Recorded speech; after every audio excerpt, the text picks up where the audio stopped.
बछवारस की कथा।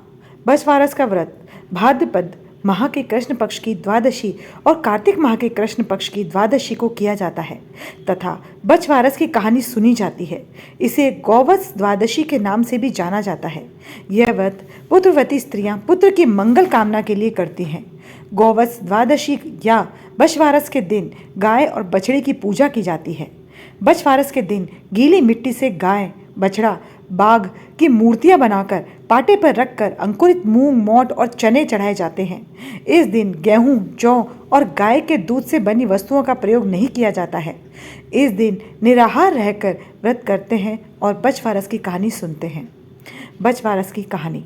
एक साहूकार था जिसके 7 बेटे थे।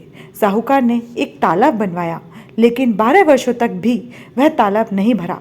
साहूकार ने कुछ विद्वान पंडितों से पूछा कि इतने दिन हो गए लेकिन मेरा तालाब क्यों नहीं भरता है।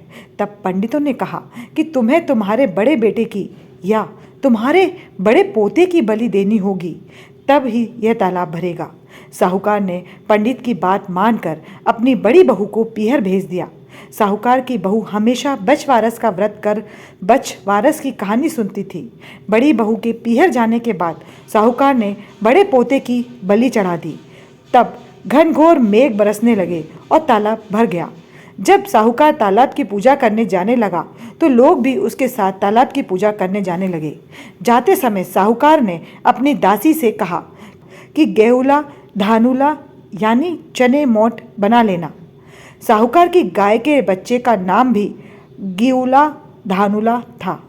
तब उस दासी ने गाय के बच्चों को भी गेउला धाउला समझकर पका दिया। साहूकार व साहूकारनी गाजे बाजे के साथ अपने बेटे और बहू के साथ तालाब को पूजने लगे।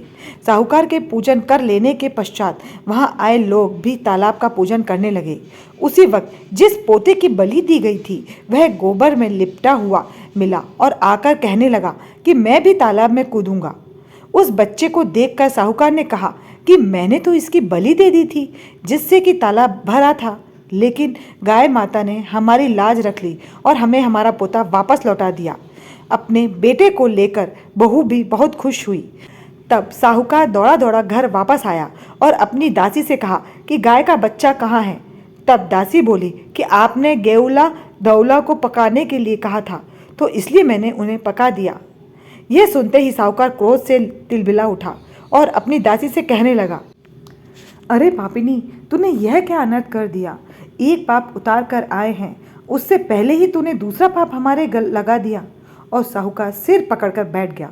साहूकार और साहूकारनी सोचने लगे कि अब गाय आएगी तो उसको क्या जवाब देंगे। साहूकार ने एक हांडी में गाय के बच्चों को डालकर खड्डे में दबा दिया। जब शाम को जंगल में से गाय आई तो अपने बच्चों को वहां नहीं देखकर चिल्लाने लगी और खड्डे में दबी हुई हांडी को खोदने लगी। जब गाय ने हांडी को खोदकर निकाल लिया तो उसमें से गाय का बछड़ा निकल आया। जब साहूकार को पता चला तो वह भी बछड़े को देखने के लिए गया। तब उसने देखा कि बछड़ा तो गाय का दूध पीने में व्यस्त था।